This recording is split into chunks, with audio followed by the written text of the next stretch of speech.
wabarakatuh. Tepangkeun nami sim kuring Laila Wulandari. Sareng abdi Adia Mika Yulingtia Salsabila. Sim kuring di dia bade ngawatakeun kaendahan daerah Pangandaran. Objek wisata anu aya di Pangandaran, tepatna Kecamatan Pangandaran, Kabupaten Pangandaran.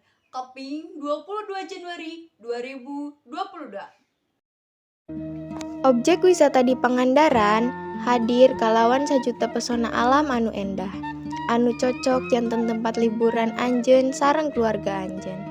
Pangandaran nyaeta Kabupaten Ngora di Jawa Barat, anu umurna kakara 10 tahun 2022. Pangandaran mimoga jujuluk sejen, nyaeta Kota Pamayang Leuntik. Lantaran mata pencaharian masyarakatna lolobana mah pamayang. Malahan ieu kota oge geus meunang jujuluk Hawaii Van Jabar.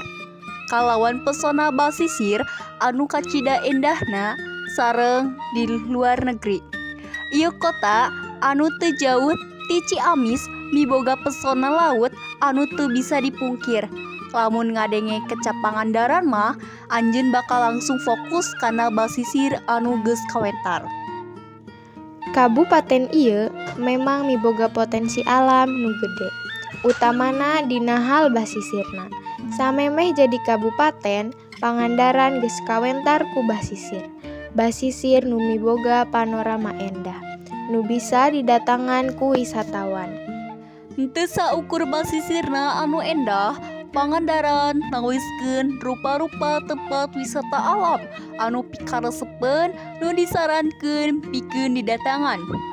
Anjeun bakal manja ku pangalaman liburana anu teu hilap ku nganjang ka Pangandaran, Jawa Barat. Aya seueur wisata anu enggal sareng pikaresepen anu teu tiasa dileungitkeun nalika nganjang ka Pangandaran. Pikeun rekomendasi pikeun tujuan wisata. Ieu sababaraha daftar tempat liburan favorit anu tiasa didatangan. Salah sahijina nyaeta Basisir Pangandaran. Basisir Pangandaran. Objek wisata Basisir Pangandaran mangrupakeun tempat favorit pikeun wisatawan anu rek meakeun waktu liburana. Panorama basisir anu endah sareng suasana alam anu tenang bakal ngajantenkeun jiwa sareng pikiran anjeun damai.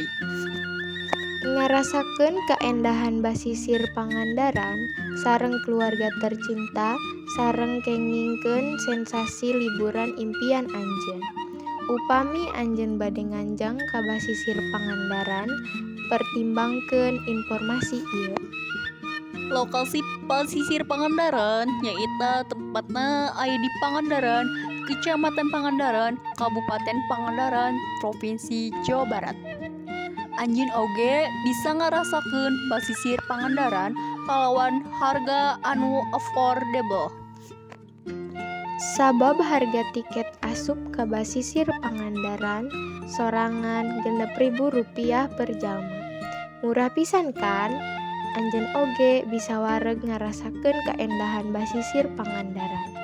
Sabab atraksi basisir Pangandaran buka ti jam 6 nepi ka jam 10 peuting. Pikeun fasilitas wisata di basisir ieu oge lengkap pisan, di antarana 1.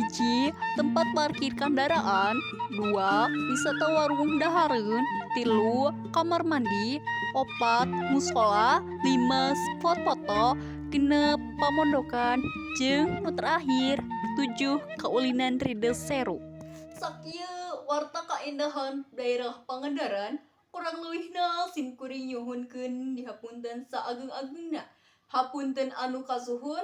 Wabillahi taufiq wal hidayah. Wassalamualaikum warahmatullahi wabarakatuh.